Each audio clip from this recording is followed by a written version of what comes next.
All right, thank you. What a tremendous day it's been. It was amazing to see everyone heads down, talking faculty, staff, students, visitors, partners, alumni. And I'm really excited to hear the results of your brainstorms and your ideation and your request for budget for next year. But as Suli's in the room taking notes somewhere. I want to start by a round of applause and thank you to the fantastic students who were at their posters. I saw great conversations. I learned about tremendous work. Students from Khoury, but students from all the other colleges working, interacting together. And I think at least one person got a job offer that I witnessed. But please say thank you to all of these great students.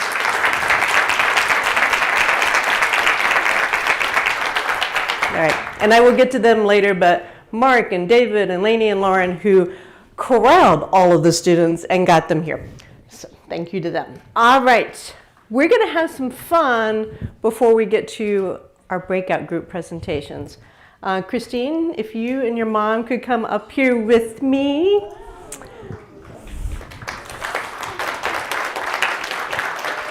So Christine, all right, I think we're live. I mean, like doubly live now. Okay, Christine Ume was the university's commencement speaker at Fenway for the graduate ceremony. She is just an amazing student. She is a double Husky now, but just such an amazing ambassador for our Align program. And I will tell you, okay, the Align group, just yell. Okay. Woo! Yeah, I told the AV group, I'm like, we're just full on celebration this afternoon. Just have fun with us. And it was Fenway, she knocked it out of the park. So we want to show, so we're going to sneak over here so that you don't have to stand right in front of it, but we're going to show this great video story that our team put together for Christine. I am a second-year master's student here at the San Francisco campus, and I am doing my master's in computer science, previously Align, and I'm happy to be here. I did my undergrad in chemical engineering and Chinese at the Boston campus. I just never saw myself as a computer scientist or as a programmer, so I was scared to even have that as an option for me. But after speaking with the admissions team, speaking with previous students, I kind of started seeing, okay, this could potentially be a path for me. And I don't see a downside because the future is in technology and I wanted to be in that space. I wanted to have the opportunity to be in that field. And so I applied to the Align program and I got in. First class, I didn't know what Python was, I didn't know what Java was, and you're telling me that I'm going to be able to make a whole program after this? I made a simple Mancala game, and I was able to display that. I made a whole presentation on how to play it. I was like, whoa, you guys, this is happening. I'm coding, someone pinch me because this is not happening right now. The high point was actually realizing that this was not a far-fetched dream. All you need is the opportunity to learn it.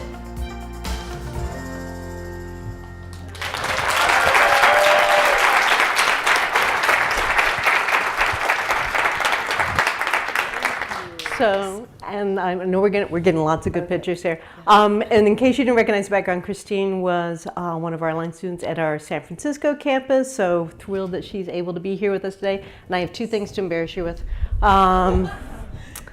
So first is this supersized Khoury present.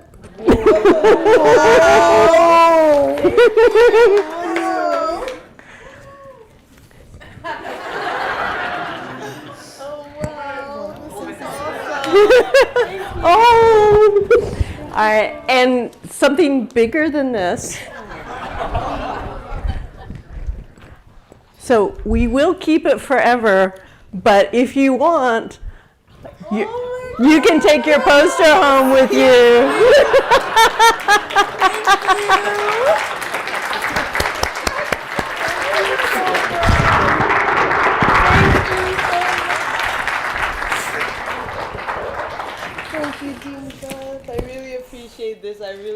enjoyed my time here at Northeastern. It's really been a journey of 8 years, and I couldn't have thought of a better way to end the journey. It's like so many friends, family, like it's been awesome, honestly. Thank you. Thank you.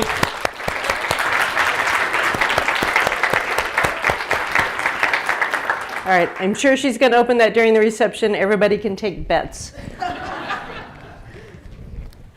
So let's hear from our esteemed breakout groups. The rule is you have 3 minutes. Ben's group, you're going first, so go ahead, grab some of the mics over there. The group that stays in time the best gets to be first in line at the bar at the reception. Nicole is keeping track. Go. Of course, I immediately changed the rules, and I've got 4 presentations, so here we go. Lauren, will you kick us off with the first pitch idea? Of course, absolutely. So we have Jen up here with me. So our presentation is on the day one experience. So our sort of tagline, I guess, would be work readiness from day one. So the idea is sort of early and often you're working on your sort of resume building skills, thinking about what it means to be a person in the working world from day one. So we would be engaging in sort of peer-to-peer mentorship. We would be engaging with sort of ensuring that our students who are mentors are sort of gaining that experience to lead, engaging with industry partners as well as with the community. So it would be some sort of like required first year experience course and we would hope that it would also be something that could be a part of the Align program or a part of like our master's programs in general. And there would be a menu tailored to students where they can sort of choose, oh, I'd like to do a job shadow with this student who's on co-op. Oh, I'd like to do an XN project. I'm interested in learning more through service learning. So lots of different ways to really get engaged on campus, get engaged off campus, and build your resume. Think about what you'd like to do after school, et cetera, et cetera. So we would have to identify stakeholders to lead the course, build in time for it, creating that menu that students would be picking from, and sort of engaging with mentors, so students, on and off campus, engaging with employer partners. And our hope would be that there would be sort of from day one all the way through their time at school, an experience that helps them build their resume, build their experience for the working world.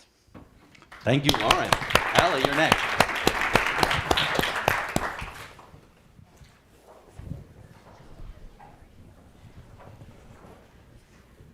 All right, so our idea was building the next generation of CS learners through service learning.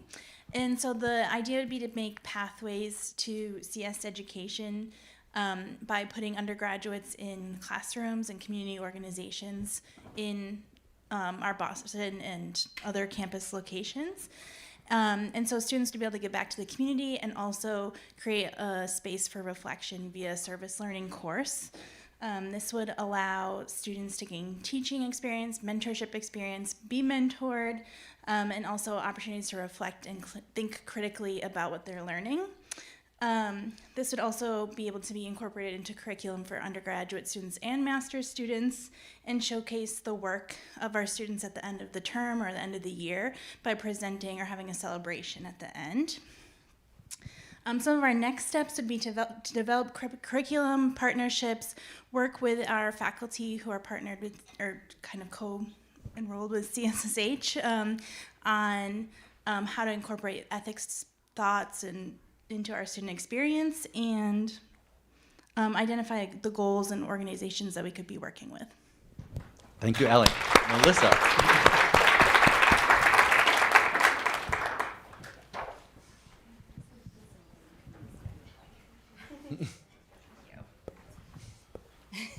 Hi, everyone.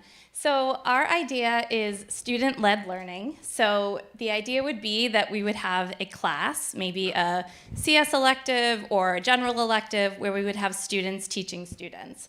And the concept of this would be interdisciplinary collaboration, really encouraging leaders of our more seasoned students to give back and teach our newer students to create working group projects or individual projects and really have something that they can gain experience in the classroom, but have it also be experiential.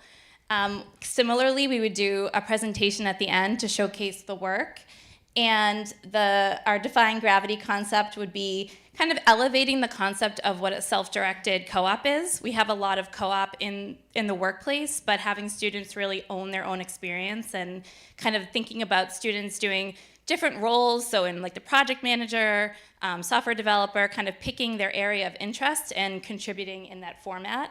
In terms of what we would need, thinking of budget, new staff positions, thinking about how we would pay our student instructors, giving them support, how they would actually teach and be leaders, and then also really just figuring out the timing of when this class would be most effective for our students. Thank you. Thank you, Melissa. Next up is James again. I told you he was going after my job. PhD first. One thing. Oh, God. Okay, so today we're going to be talking about the pantry experience. I'm going to try a little something here. Imagine a giant walk-in pantry. You're hungry.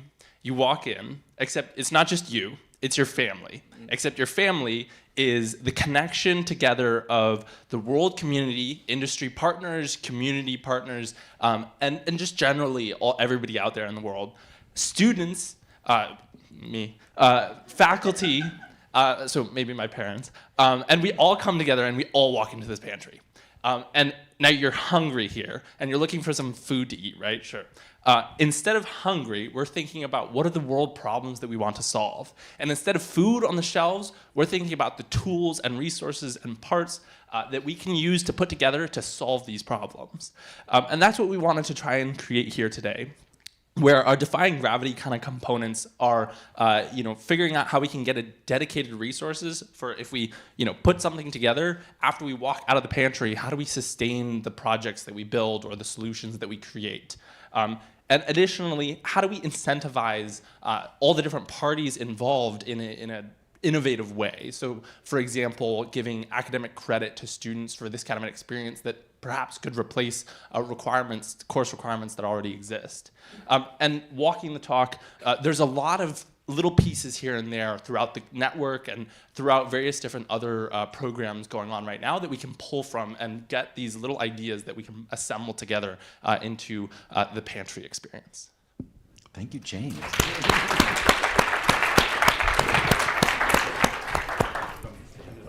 Yep, so next is to handing to Stephen. So great presentations, last in line for the bar. I love the defying gravity, and tackling co-op is a really interesting thing for us to do. No, you're supposed to do the hand? Okay, you have to hold that. Okay. All right, I'm going for the first in line at the bar for my group. We are the Human in the Loop in AI to enhance community connection, belonging, and well-being. I'm Stephen. I was with Matthew over there trying to lead our great participants to come up with 4 ideas. They started in 4 groups addressing 4 stakeholders and ended with 4 ideas, 1 from each group. The first group looked at the Northeastern community, saying, what could we do to reduce loneliness? And you'll see that there's some themes among these ideas that cross-cut. They had an idea for New Grounds and New Grounds. That was the name of their system. And their goal is to match people up with AI and frictionless scheduling, where people essentially are specifying things about their willingness and their interests and given some sort of incentives to participate in this, but ultimately the system helps connect people to people. And they thought that having an institution place a lot of value on helping people make these sorts of connections at Northeastern would really help out.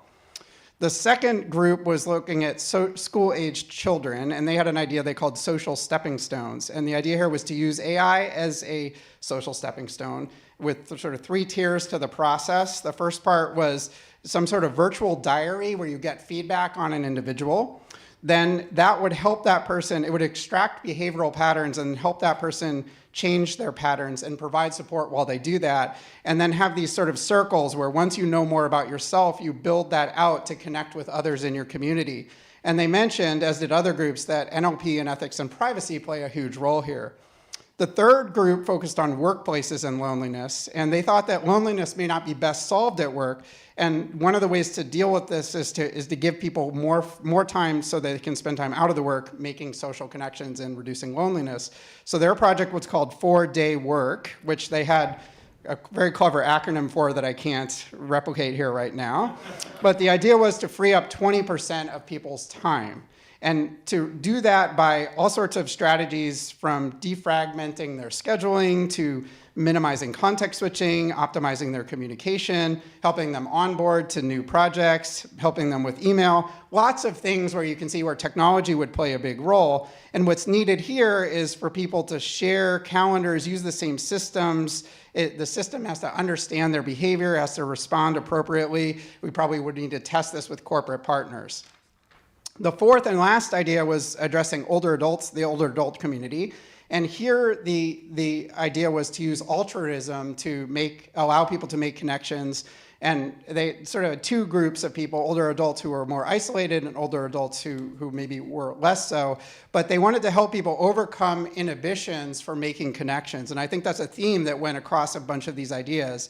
Helping with things like scheduling by understanding what's going on with different groups and then bringing them together. And the group assured us that the idea that they're thinking about, it's different from Facebook, right? It's that they want to allow people to just talk, right? Call up connections easily with other people in ways that we can't currently do right now. And in order to do that, the system has to understand, why do they want to match up with people? What are they up to, and what are the shared interests? It's more than a dating app. And so I think that's the theme that went across this. And their name was AI Affinity. So the tension here is that all of the ideas revolve around using AI and sensing to understand people's behavior, but then figuring out how do we do that in a way where we're not taking away privacy or making people feel uncomfortable. So there's this huge opportunity. It's clear across all four of the groups. We have to figure out how to do it. I think that's where Khoury comes in. And generally, this idea that we need to reduce loneliness to help with all sorts of problems in our society is something that there was a lot of enthusiasm in the room about trying to address. That's my summary.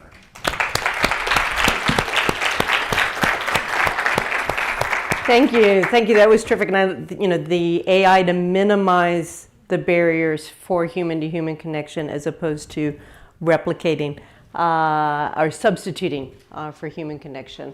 And Allison's working on the 4-day work week. Arjun, AI-assisted programming, so another variant of AI here. Right. Thank you. So I was leading this group along with Amal and Stephen, who were somewhere there. And we had a really interesting conversation. We started talking about AI-assisted programming, or generative AI for programming. But the discussion really broadened to, I would say, how the university as a whole should react to generative AI, and not just programming, which is, I guess, what we're more narrowly concerned with just at Khoury. So I think that at a high level, we talked about how we should react in research and in teaching. And the higher order bit is that we really want to break this trend at, I think, all universities of just reacting to generative AI. I think we should be in the business of defining what it is going forward. There's this narrative right now that generative AI is just this thing that can be done by like one or two companies. You know what their names are, and it's sort of whatever OpenAI drops every quarter or so. I think that's nonsense, and we need to change that. That narrative, by the way, has been true for the last couple of years, but for the last year or so, it's been beginning to change. The whole generative AI industry has started to get more democratized. There's more open models, academic models, models being developed by other companies that are not just those one or two companies out there. I would like us as a university to get involved and be a part of this democratization. So when it comes to research, okay, so firstly, this is not something that, these things are just too big. It's not something that the university can do on its own. We need other partners in industry. We need other partners in academia and national labs. But if we do it the right way, I think what we can do is really begin to demystify this technology, help people understand its limitations and also its potential. I would really like to see researchers across the university getting involved, and there are researchers getting involved. So I think it was Chris who talked about how they sort of serve as consultant to various people in CAMD. And so in research, I'd like to see more and more people get involved. And to make that happen, so here's what I think is needed. Firstly, we're fortunate at Northeastern that we have access to like significant computing resources at Discovery that are not available to most universities.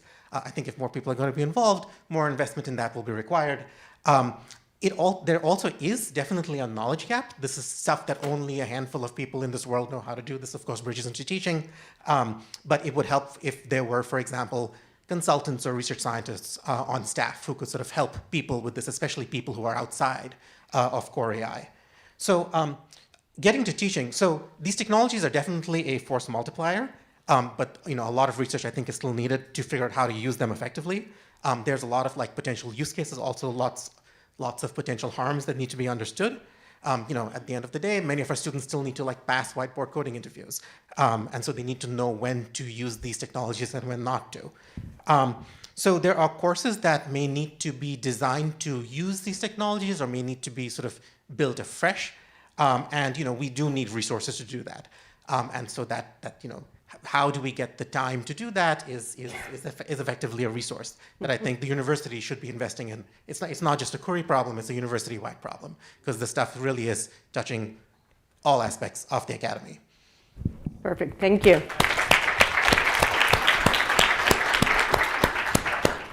So Saiph is coming up. That was fantastic, Arjun, and I know that there are many ways on the surface level to understand computer science for everyone, but really appreciate this notion of democratizing access to kind of these very disruptive technologies as being a significant part of our mission as well. It's a really important message. And to Saiph. Thank you so much. So my group focused on empowering underserved populations through computing research advancements. Something to consider is that a great portion of the technologies that have been designed have focused on populations that come from privilege. For example, they might be living in cities, they might have access to great internet, or also even white populations. And so we started to unite forces and thinking about, okay, so how might we design for underserved and underrepresented populations? We were divided into 4 groups: a government group, an industry group, also a group that focused more on teaching, and also one that focused on community engagement. A really neat thing about our breakout session was that we had people from the mayor's staff office of the mayor of Boston come in and participate in our session. And so we were able to really create technology ideas that we hope will be implemented. Some of the things that we thought of was, on one hand, focusing on designing technologies that could help underserved populations get back into the workforce. And so here the mayor's office was talking a lot about how there was a need for instance, for helping people who are coming out of incarceration to be able to develop digital skills, develop new types of skills to get back into the workforce and not live, for example, a life of crime. So that might be an activity that we are interested in exploring together with them. They have access to the population. They're going to facilitate that collaboration. Within this context, we started to also discuss that it might also be helpful to use some of the resources that could be available to, for example, bring people in, pay people to participate in the programs because they might not even have the means of participation, connecting with public libraries that could facilitate spaces for exploring these ideas. Other groups also discussed about how it could be helpful to have a staff person from Khoury just dedicated to the community building and giving follow-up to the technologies that we design so that we ensure that we're not just going into a community and forgetting about them. Others also discussed about the type of teaching initiatives that we could create. For example, also teaching students about the importance of working with underrepresented communities, also teaching them even how to work with those communities because they could come in with maybe a patronizing attitude that could actually harm the communities. And so overall, we had a very nice discussion that hopefully will lead to collaborations. We also had a number of industry actors actually there in the room, from Amazon, for example. And so it seems that a lot of the ideas that we came up with will be implemented. Thank you. Thank you.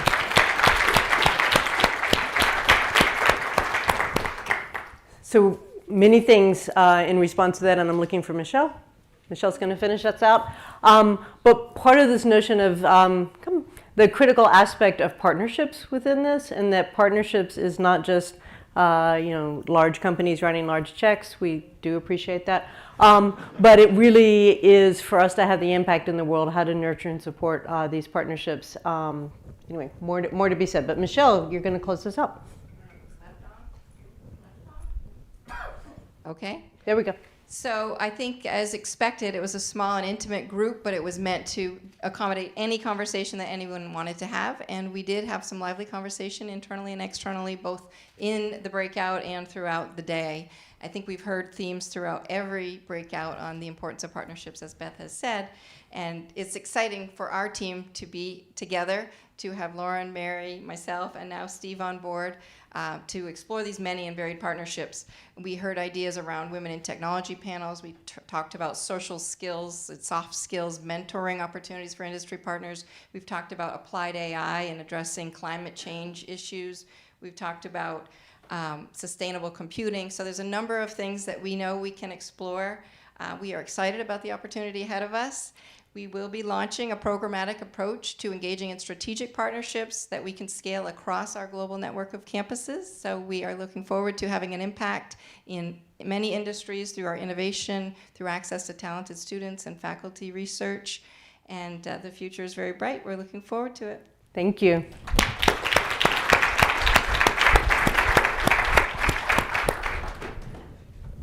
All right. All these guys are off. So a couple reflections, and then we're going to shift to the next part of our program. Part of this exercise activity for us today. So first and foremost, it's always good just to get a bunch of people in the room who don't normally get to talk to each other, and to meet and to make connections. And I know a number of those have already occurred. This notion of research and education breakout sessions, it really wasn't that some were education and some were research, and I think that was brilliant, right? You heard about innovation in education, and the research groups were talking about, well, we had this research topic, but we need to work on literacy, and we need to work on training and educational opportunities. So the fact that these were interleaved is actually part of Khoury's DNA. And I think that's amazing and something that we should continue to embrace. The idea of, as we heard from the provost first thing this morning, right, AI is in every conversation these days within the media, but how do we harness it and look at it in ways that are fundamentally different, especially fundamentally different than what we see within the commercial sector? So AI to reduce barriers for human-to-human connection, right? Not to replace and not to monetize, but to create those to foster the types of relationships, to foster the best in us. That's what we want to do in the first place. And then looking at AI from democratizing access, right? How powerful that is. When we start looking at, a revolutionary technology that could change everything, except only 2 companies have true access to the technologies, right? How do we step up as the opportunity and leaders, and then bringing that into partnerships, right? So partnerships with other organizations and communities, and what does it mean for small businesses to use generative AI, right? How would that work? And then Saiph, to take it further, right? The notion of that partnerships extends to communities, and sustaining partnerships and not being drive-by researchers, and meeting communities where they are around value-based design is incredibly important. So to Michelle and Steve and team, right, much of this will get bundled into how we look at strategic partnerships with a launch in the fall, but many of these other topics will continue to inform our strategic planning over the summer, including the budget request. And one of the things I loved about this, and yes, it was me being poetic late at night, was the defying gravity concept. Because I love the musical. But the things that we invest our time in are the things that will not happen unless we challenge the status quo, even the status quo within ourselves, right? So how do we need to do what we do differently to have the impact that we need in the next 5, 10, 20, and 40 years? So love that you engage the poetry. It's really important. And we will come back when we stay at the college and do all things in the fall to report out with what we had here. Accountability and transparency, also very important. So a big round of applause to all of you for the work that you did today.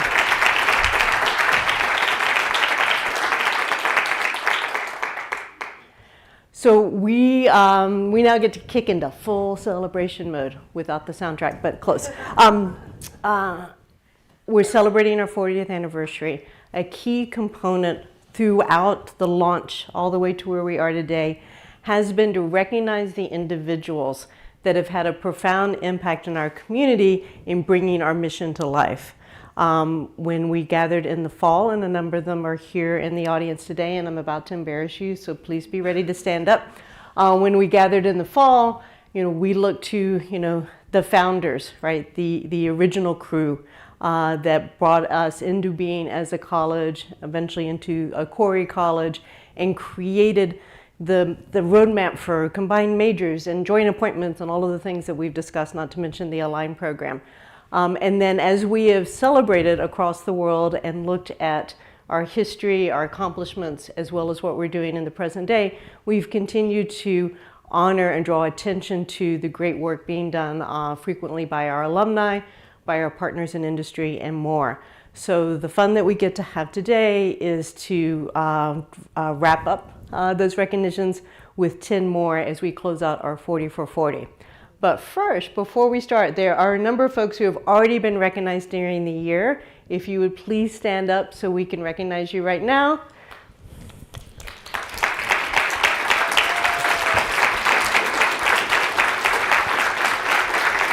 Catherine, okay, some people remember.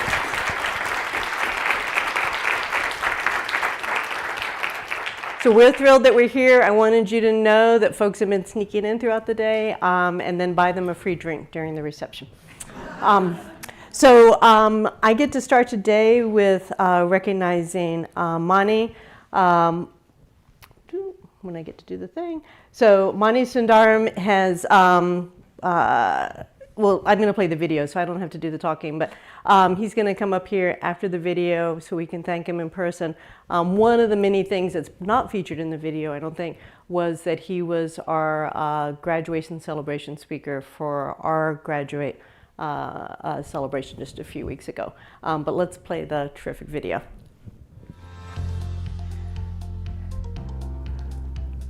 My name is Mani Sundaram. I'm an alumnus of the Khoury College of Computer Science. I did my master's in computer science from Khoury College between 97 to 99. I had heard of this college called Northwestern University, but I had incorrectly applied to Northeastern University because these were the days before the internet. I had conflated the two names, but I can safely say it was the best mistake I ever did, and I think coming to Northeastern was one of the best things I did in my life. My father had told me when I left India, my father said to me, I have enough money for you to pay for a one-way ticket, but anything beyond that, the moment you land in the US, you're on your own. I learned a lot, not just the technology and the curriculum, but I learned so much about the softer skills that you need to succeed here in the US. I saw the power of and the ability of doing something new, shaping the world in different ways with computers. I graduated from Northeastern. I got a job at a company called Stratus through campus recruiting efforts. And I was there at Stratus for 6 years as an engineer.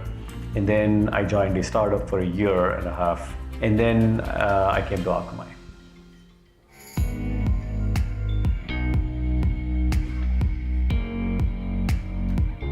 Yeah, so I've been in Akamai for 16 years.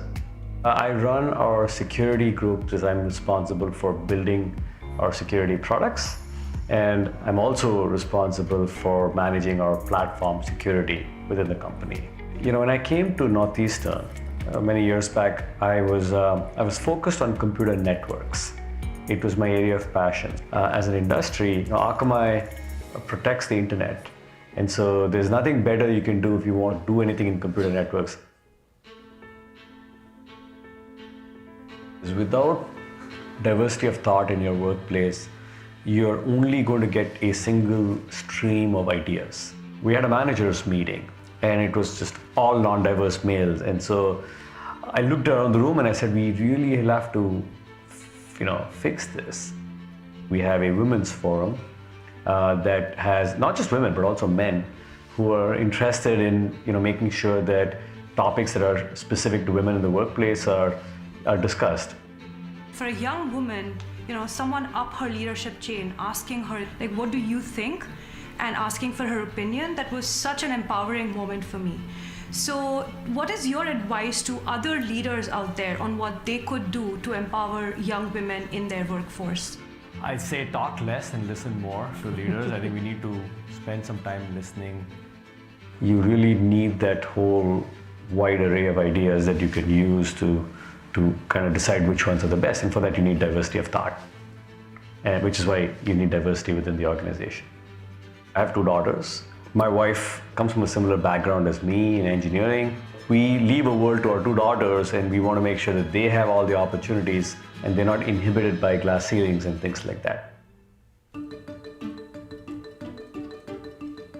Integrity, grit, and being pragmatic, I'd say all 3 I probably experienced in Khoury, and I use that, put that to good use during my life post Khoury. So all in all, I can say that coming to Northeastern is probably one of the best decisions in my life.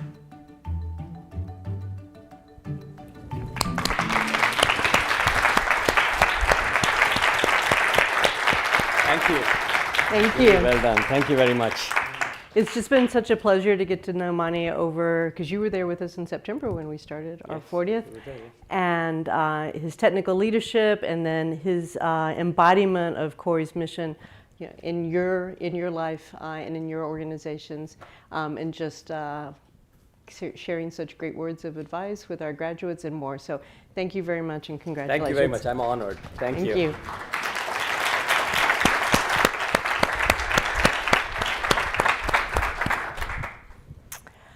So my next honoree, I'm actually going to ask her to come on up because everyone wants to see her while I embarrass her and talk about it. Doreen, can you please join me up here?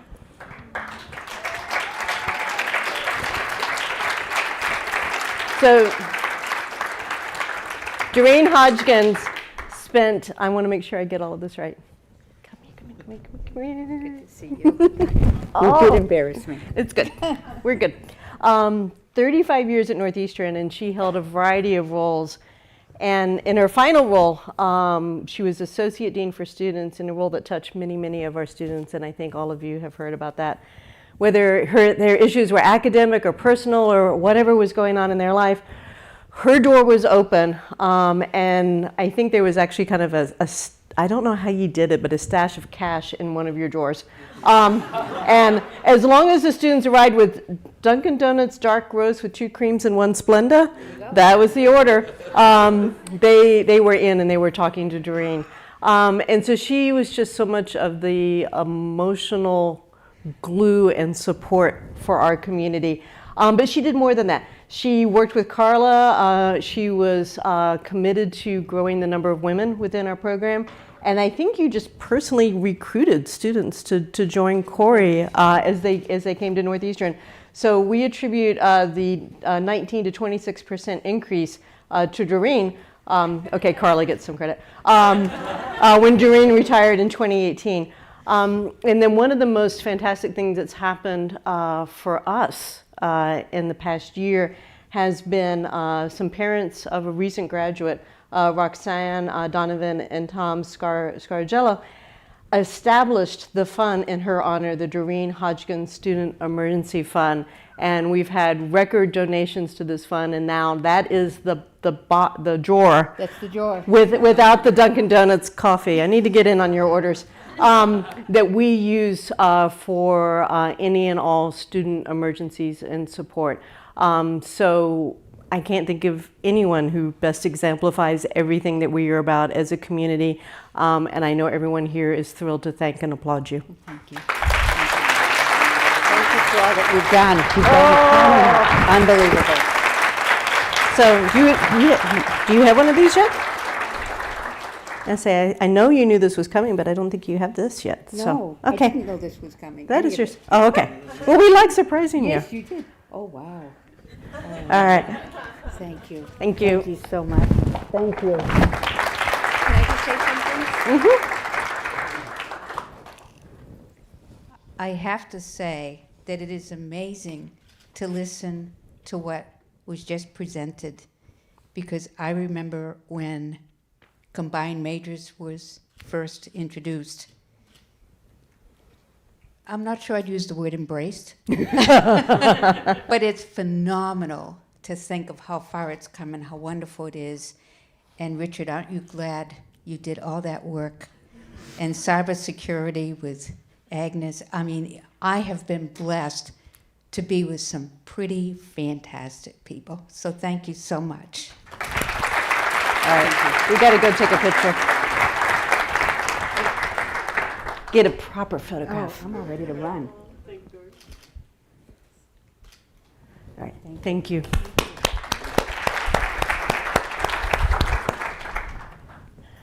So the next person I want to recognize with the 40 award is also another person I think many in this room knew, Melvin Sims.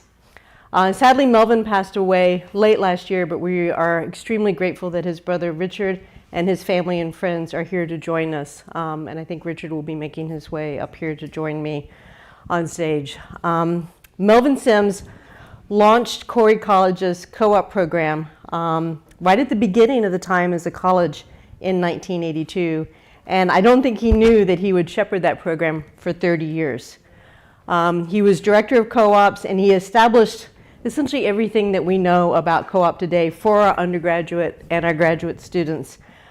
He created the backbone of our practices, the co-op clearance process, the first formal interview training program that led students through preparation for a job search in a systematic way, learning how to write a resume, how to apply for jobs, the mock job interview, and to write the follow-up letter. All of this was his creation in stewardship and leadership. And not only for Khoury, but he was a valuable member of the university for co-op as a whole and connecting our best practices with Northeastern and traveled presenting at conferences both domestically and globally about our co-op program. Even after he retired, he was a mentor to many, many of our Khoury employees long after he retired 10 years ago. Richard, thank you for being here. And thank you just on behalf of our community for everything that Melvin did for us. Thank you very much. Thank you, Khoury family. Thank you. We are family. All right, we're gonna, in case anyone wants to know what's in the black box, this is our beautiful Northeastern University Innovation Champion, Khoury at 40.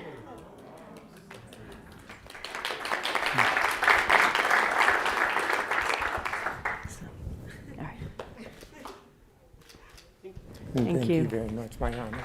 Thank you. Thank you so much for coming.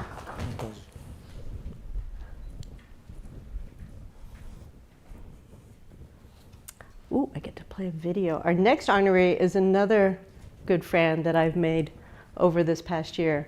Kathy Bellata, one of our early Khoury graduates. Again, I don't have to tell the story because the video is going to do it for me. And then Kathy's going to join me up here.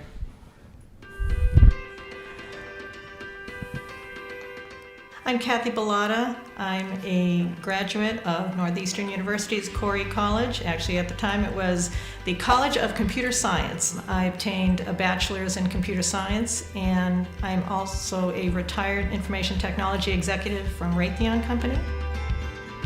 When I was graduating from high school, it was around that time that the personal computer was coming onto the scene and people were seeing computers in their homes. And Northeastern was really the only one in the area that recognized computer science as a unique discipline. And I had at least 2 professors who were women. That was very important for me to see that I could have a place in technology even though everybody around me was a man. Instead of spending a couple of years at Raytheon, I spent 32 years there. And it was a wonderful place to work. I just had such a variety of opportunities to see how technology could be used in a business environment. I live in a wonderful small little town, and volunteerism is built into its DNA. And I knew that there were some things I wanted to do, volunteer, give back to my community. I started logging on to Zoom meetings that were happening in my town. I started asking questions during the meetings, and someone tapped me on the shoulder and said, "You know what? You ask some really good questions. Would you like to run for a select board?" And really? So I ran for a board of selectmen and was elected last year. What I saw was a gap I thought I could fill based on the skills I had honed in my professional career.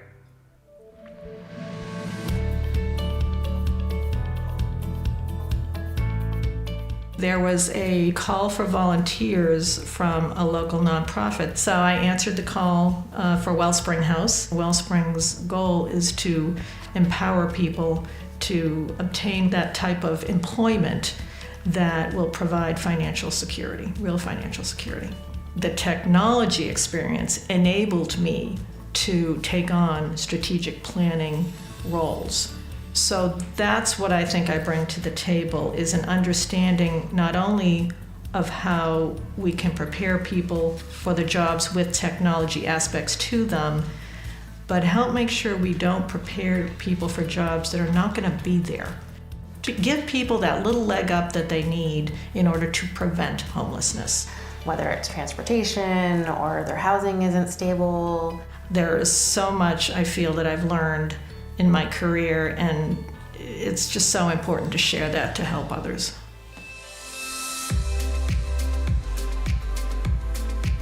My son, Andrew, may be a little Husky DNA passed on, who knows.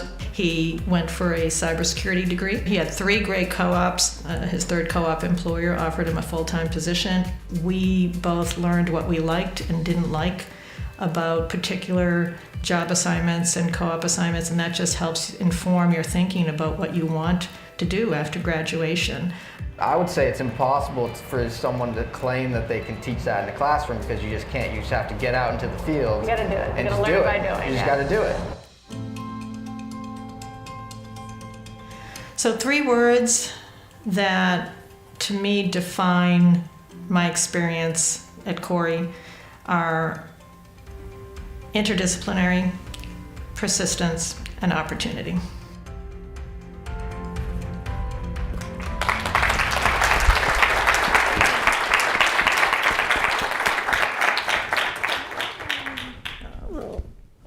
It has been such a pleasure to get to know Kathy. Again, you were there with us in September when we started this journey, and her commitment to Khoury, to Northeastern, and especially women in technology. And I know we've got some things going, and we're just going to do more.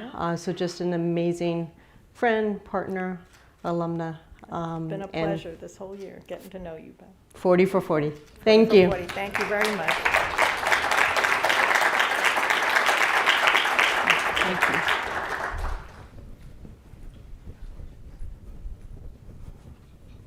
you. Oops.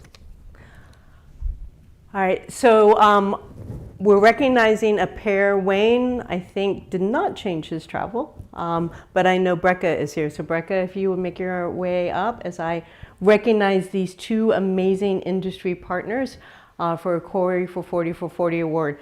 You've already heard about our amazing work that we're doing with AWS, and just to give a sense as to how this program that Brecca and others have designed and so successfully grown very quickly over the years.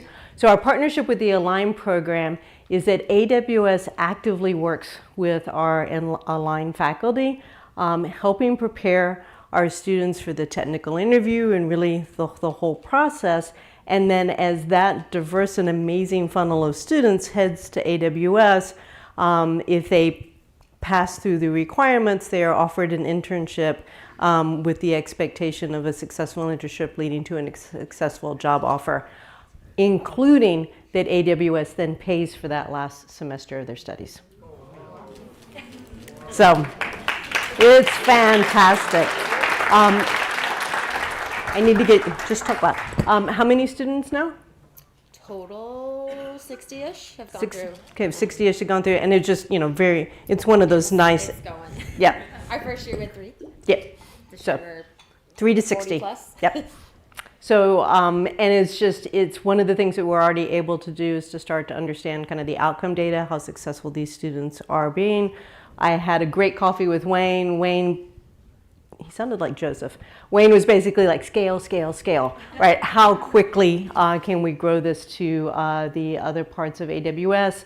And then we're thrilled to copy this idea and work with other partners as well. So just an amazing relationship, amazing defying gravity, right? Looking at the world in different ways, creating new partners, new ways of doing this, and then shout out to Mary Tremarco and many, many others in the Align team who have been the other half of this equation. But congratulations to Breca for the 40 for 40, and please tell Wayne that we missed him. Yeah, definitely. Thank you so much. It's been great working with you guys.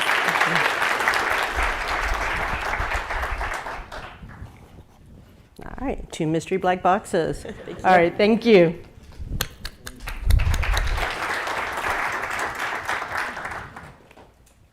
So our next 40 for 40 is Rekha Kamat. Sorry, Rekha, you're right here.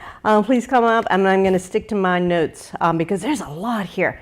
So Rekha oversees 3D Experience Works marketing at a corporate level, and she's leading these teams across Americas, Europe, and Asia. She started working with Dassault Systems right after graduating from Khoury, first in the research and development team, and then transitioned to sales and business consulting positions within the company. Many, many recognitions for her, including in 2018, she was recognized in Boston Business Journal's 40 Under 40 annual competition. And she was also among the 11 young women globally to be named Outstanding Rising Talent by the Women's Forum for Economy and Society.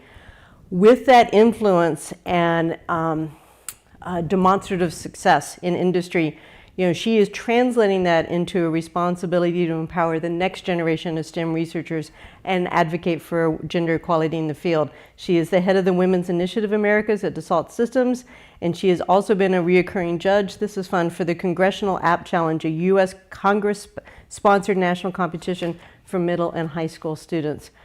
She serves on the New England's Council Advisory Committee for Inclusion and Diversity, and much, much more. Just again, recognizing an alumna who has taken the Khoury mission to heart and done so much in industry to bring that forward. So thank you so much and congratulations. Thank you. All right, perfect. And of course, I want to congratulate the school, my fellow honorees. A huge shout out to my parents who I know are watching on the live stream. And of course, to all my colleagues and everyone at Dassault System who's helped me throughout my journey. I look forward to staying closely engaged in Khoury and wish you all great success. Thank you.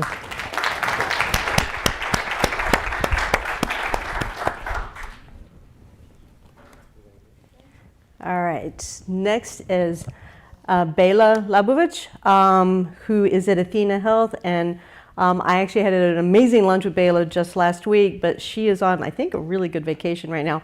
But luckily for us, Kamal Malikal, who is Director of Engineering, also at Athena Health, could join me at the stage in recognition of Bela's award.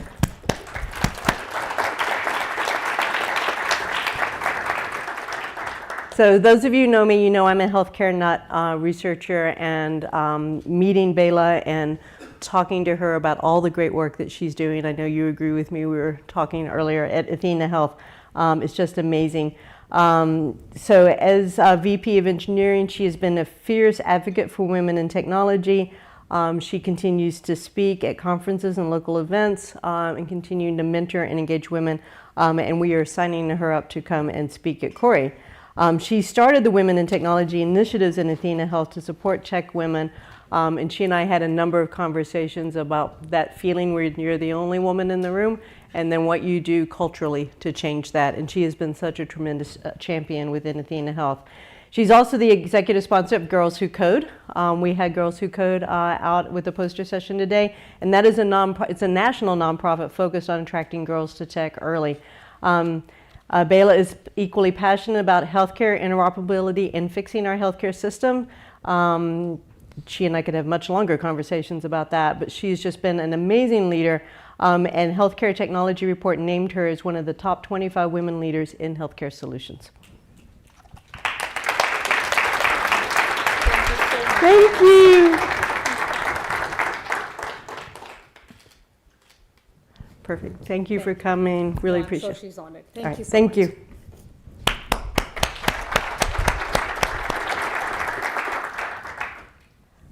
All right, our next honoree, Melinda Kramer, also on a good vacation. Apparently this is a good vacation week, but her son, Alex, is here. All right, Alex, come on up.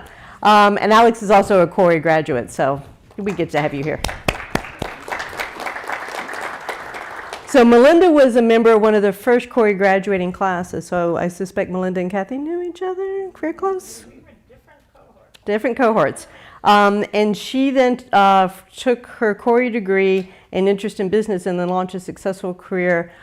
She has held senior roles at JP Morgan, Leverage Technology, GCM Grosvenor, and after more than 30 years in tech, Melinda is now retired, but is giving back through her philanthropy and advocacy work, especially focused on women and the LGBTQ community and disadvantaged children. And she began with co-heading the Chicago chapter of Help for Children.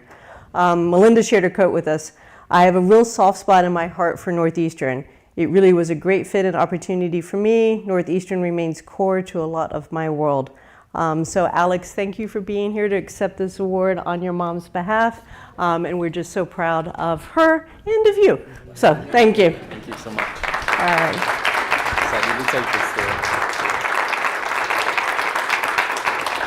Thank you.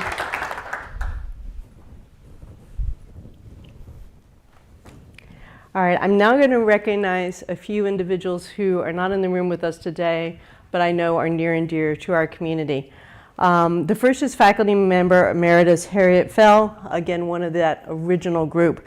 And she was one of our founding faculty members who helped create our college. I also, just as an aside, because of shared areas, I've known Harriet throughout my graduate career because she was such a leader in the field of technology for people with disabilities. And she brought that passion to her work, and including her work in drawing and painting and developing some of the first graphics courses in our graphics program at Khoury. But one of her major research accomplishments was her work with Linda Ferrer, a professor of speech, language pathology, and audiology, so Khoury interdisciplinary from the very beginning, to design software for users with disabilities. Harriet's 30-year career as Khoury was instrumental. She was one of those great female faculty members that many of the students looked up to and knew that they could chart their own path based on Harriet's leadership. So let's please recognize her.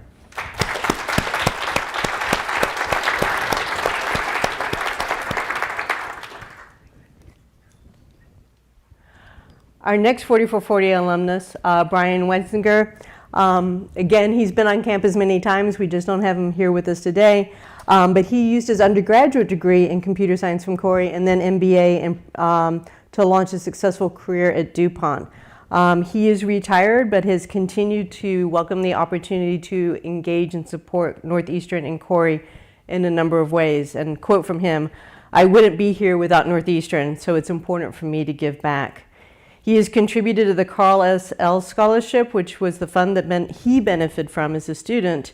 Additionally, in 2003, he set up the Jane K. Wenzinger Scholarship Fund in honor of his mother to support students in need who wish to study computer science, with a preference given to students coming from single-parent households, such as was his situation.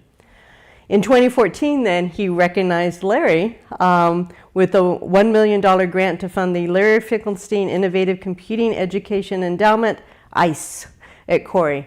I think the name was partly so that he could say ICE. And that has continued to fund student initiatives and student projects throughout the college. He continues to support our library. I know our Dean of Libraries is here today, and is in my lunch conversation with me was just, okay, and Beth, what do we want to do next? So just an amazing partner and supporter for Northeastern and for Khoury.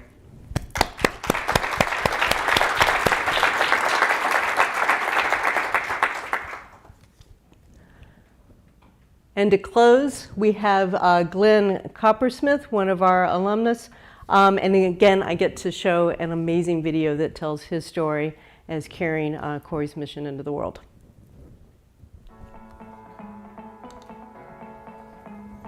I'm Glenn Coppersmith. I'm the Chief Data Officer at Sondermind. Khoury College alum, 2004, with a dual degree in computer science and psychology. Getting a dual degree at that point in time was very uncommon. In fact, Northeastern was the only place that I knew that had a dual degree at all, and let alone this one that is now, I think, super relevant between computer science and psychology, sort of aimed at AI and machine learning. It sort of leapt off the page at me that psychology would allow me to pursue all this sort of AI and game playing stuff that I was interested in, and has led to a fascinating career. The first of my co-ops, I met my co-founder of two companies. First time, first day, first cube that I sat next to happened to be this guy who's been in my life for now 25 years. Computer science is a great tool, data science is a great tool, but without some sort of domain knowledge, without some sort of expertise in the field you're trying to apply it in, you're going to be less effective. So thus began the last 8-9 years of my life working on how do we better understand mental health and well-being using the data that is traditionally unavailable to clinicians and to providers. So much of psychology and of mental health and well-being is based on asking the patient how they're doing. And so that gives you some critical information and allows you to do many things, especially related to therapy.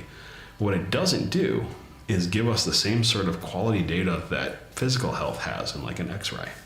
You can see very clearly if the bone is broken. You don't have that sort of quantitative, unequivocal data in mental health. We were able to look at this problem differently than the rest of the field by starting from a machine learning perspective. How do you give a quantified picture of mental health and well-being? Trying to build models from wearables, from social media data, from opted-in data. People are giving us access to this data. They would like to get better. The world has certainly woken up to the power of combining deeply understanding human behavior and computer science.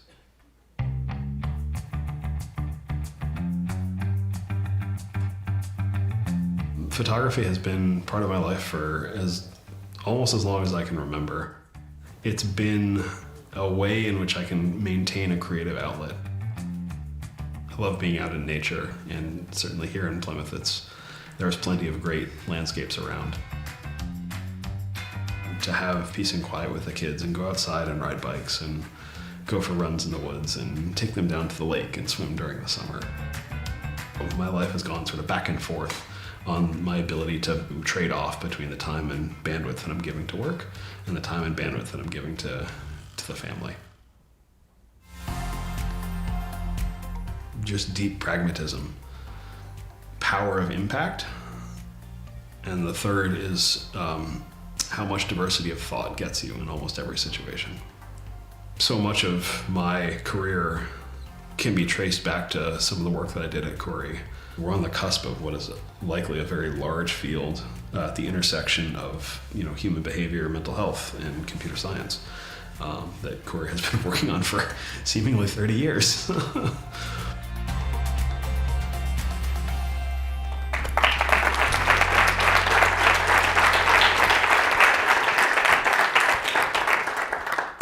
So again, recognizing Glenn couldn't be with us today, but thank you for recognizing his accomplishments and just embodying the mission of Khoury in his life and his innovations. And we're remodeling West Village Age, and I'm also hoping to get some of his photography because that was beautiful. So as we close out today, I want to thank many individuals and to really call together, where we are at the close of our Khoury 40th and our bright future going forward. First and foremost, thank you to all of today's participants, which I think technically is everyone, so we'll just keep adding names to the slides. But thank you to our panelists, our panel leaders, to our breakout group leaders, to all of the amazing student clubs, really everyone that pulled together to make something happen just 2 weeks after commencement and graduation and everything else that was going on. It has been a fabulous way for our community to get together. One of the things that will be being announced to the community as a whole, so everyone in this room and beyond, is the importance of Khoury having these all-hands gatherings.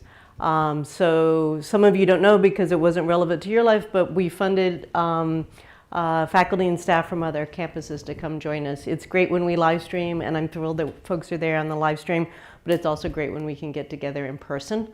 So we will continue to have our annual all-hands meeting. We're just going to move it to the fall to get it out of commencement and graduation timeline. And then the other thing that we'll be doing is funding for different meetings of smaller scale, but different meetings around proposed topics. So if Bethany wants to bring folks to Vancouver to continue the discussions around computing innovation for underserved populations, right, then that proposal will be for folks to join her in Vancouver, including folks on the Boston campus. And we will fund a number of those every single year. Because post-pandemic, I know we can connect on a gazillion Zoom calls, but it helps for us to break those physical boundaries and get to know each other as a community. So I'm thrilled that we had this today. Thank you very much to the participants who made that happen. And I'm looking forward to having a continued tradition, even if we don't have a party with 40th cupcakes, to do that. So a round of applause for everyone who contributed to today's meeting.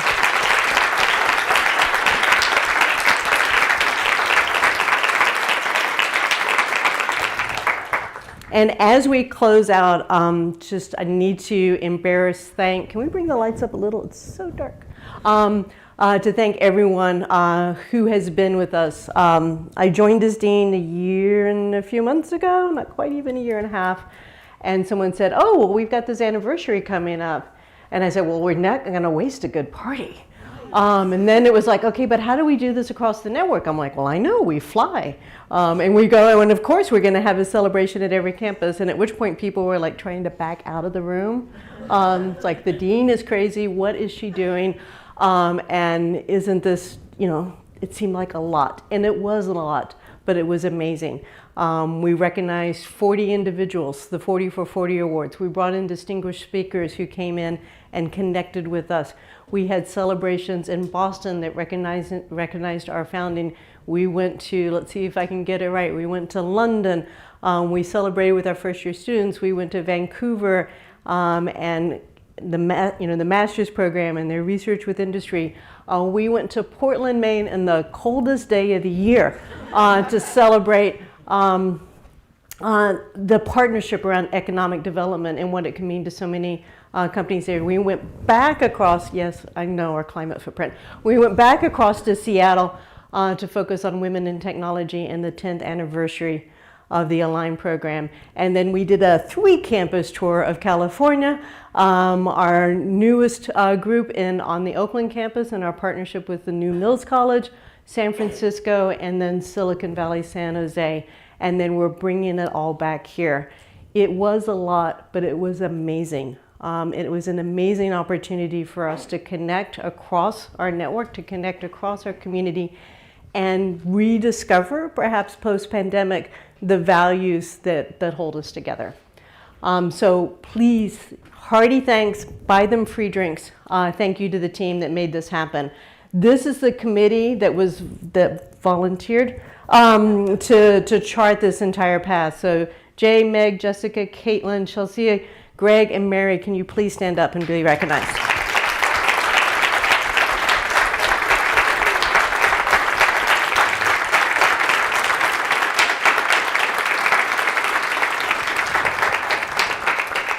These are also the folks that are like, oh, it's over. Okay. I mentioned we did all that network stuff, and it was pretty much like, hi, we're coming to Seattle. What can we do? So thank you very much to Jody Timms, our network directors, and all of our network faculty and staff that hosted us when we announced that we were coming and created just amazing special events and activities for us while we were there.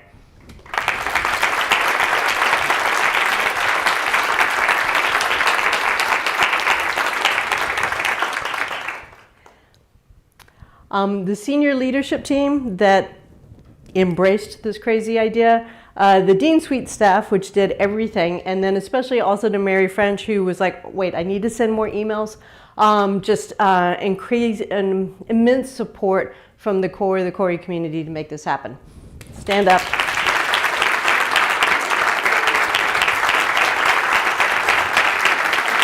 Thank you.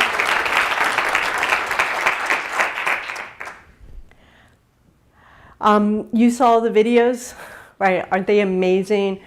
Amy, Marissa, Max, our communications team, Paul, Alexia joined in the fray, Milton, all of the writing. Go onto social. Margaret, look at the videos, the 4440 profiles, everything that has been done to communicate the story of Khoury through the lens of our 40th has been absolutely amazing. And then to match it, Heather, Nicole, Chelsea, when she was still events and still is helping us even today, more and more folks with Amber in the events team. Logistically, like, you know, Beth says, ooh, can't we do this? And then they make it happen. And just professionally, it's just been a beautiful experience. And boy, these folks made Khoury College look great.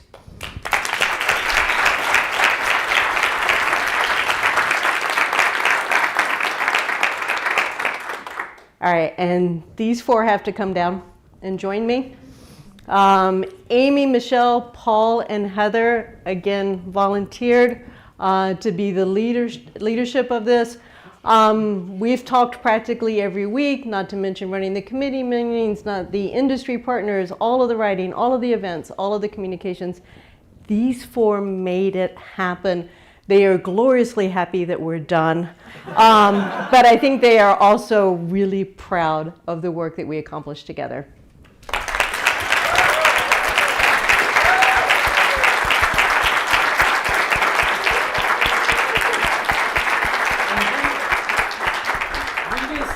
Throughout this whole year, really, of planning, Beth has referred to this year as kind of being a network celebration.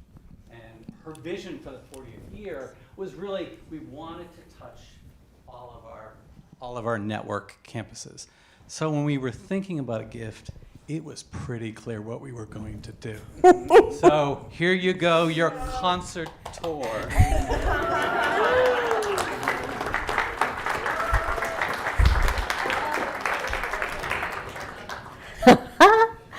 Impressive history, bold future, the Khoury 40th anniversary tour. Thank you. All right, I will wear this proudly. Okay, I get a group photo. I get a group photo. Okay. With the shirt.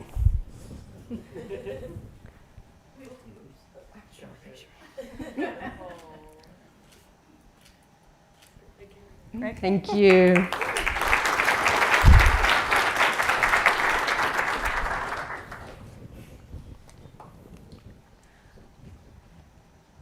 And with that, and Nicole, I want you to know, right on time. Thank you, everyone. Befitting the end of a year of celebration, we have a really good party out there for you. Please stay, please talk, connect, eat, celebrate, and just thank you. There's also a photo booth. Oh, and a photo booth. Cool. Take cool pictures. All right.